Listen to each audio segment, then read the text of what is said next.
C'est Maître Liénard, c'est l'avocat du policier motard mis en examen dans l'affaire Dinaël. Évidemment, s'il pouvait remonter le temps, il laisserait cette voiture partir. Il laisserait cette voiture partir au gré de la volonté du conducteur et advienne que pourra. Au moins, il serait resté avec sa femme, il serait resté avec son enfant, il aurait une vie sociale normale, il continuerait à gagner de l'argent et il ne serait pas mis en danger.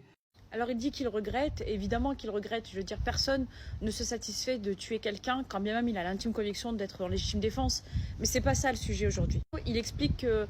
le policier se dit qu'en fait s'il n'avait pas tiré, s'il avait laissé faire, s'il avait laissé partir la voiture sans tenir compte du danger qu'elle représentait pour les gens, et ben aujourd'hui il serait libre avec sa femme, son enfant, il serait pas en danger, il serait pas menacé de mort. Parce que jusqu'à très récemment, les policiers, on a toujours eu l'habitude de dire attention, il faut faire attention sur la voie publique, de pas s'exposer inutilement, et il faut d'abord et avant tout penser à rentrer chez soi vivant, en fait, de retrouver les siens et sa famille. Et bien aujourd'hui il y a quelque chose qui a changé, on ne dit plus il faut rentrer chez soi vivant ou entier. Non, en fait maintenant ce qui importe aujourd'hui chez les policiers, et ce qui est une inquiétude, c'est de se dire qu'il faut rentrer chez soi tout court. C'est vrai, j'ai encore recueilli des témoignages récemment et je peux absolument pas en vouloir aux collègues parce que je pense que je réagirais de la même manière, qui disent des fois on voit des voitures, des motos, des scooters avec des comportements borderline, et on regarde ailleurs et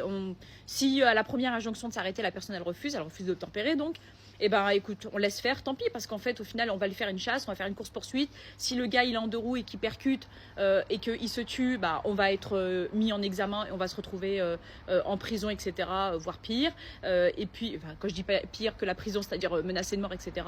Et puis si on se retrouve face à une voiture qui potentiellement nous fonce dedans, rebelote, c'est-à-dire que soit on meurt, soit on tire, et donc du coup le problème il reste le même. Donc c'est important juste de dire qu'en France, de plus en plus, on va avoir un désengagement des policiers. Et je l'avais dit plusieurs fois par voie de presse que progressivement, on allait avoir une démobilisation et un désengagement des policiers. C'est-à-dire que les policiers aujourd'hui, ils ont peur de ne pas rentrer chez eux vivants, mais ils ont aussi peur en fait, que la justice les traite comme des criminels, de se retrouver en détention provisoire pendant des mois et des mois, pendant que dans le même temps, on nous dit qu'il n'y a pas assez de place en prison pour placer des dealers et des pédophiles en tôle. Et donc du coup, qu'ils se disent, tant pis en fait,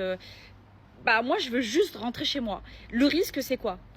C'est que la prochaine fois que vous verrez un titre de presse ou un bandeau sur les chaînes d'infos en continu, parce qu'on n'en parlera pas plus que ça, vous savez, les victimes des délinquants, on n'en parle pas beaucoup, qui dira qu'une famille a été décimée, un enfant a été tué, une femme enceinte avec ses enfants, parce que c'est déjà arrivé, ont été tués par une voiture ou un deux roues qui a pris la ville pour une piste de course, malheureusement, vous devrez vous rappeler à ce moment-là que peut-être sa voiture aura croisé quelques secondes ou quelques minutes avant une patrouille de police, et que même si évidemment on a toujours le sens du devoir, le sens du professionnel, le sens du sacrifice, le sens de l'engagement et aussi le sens de protéger les usagers et de se dire que les victimes des délinquants et des criminels doivent être protégées, malgré tout, comme le système et la société aujourd'hui criminalisent l'action de la police, peut-être que cette voiture qui tuera aura croisé une patrouille quelques secondes ou quelques minutes avant, et que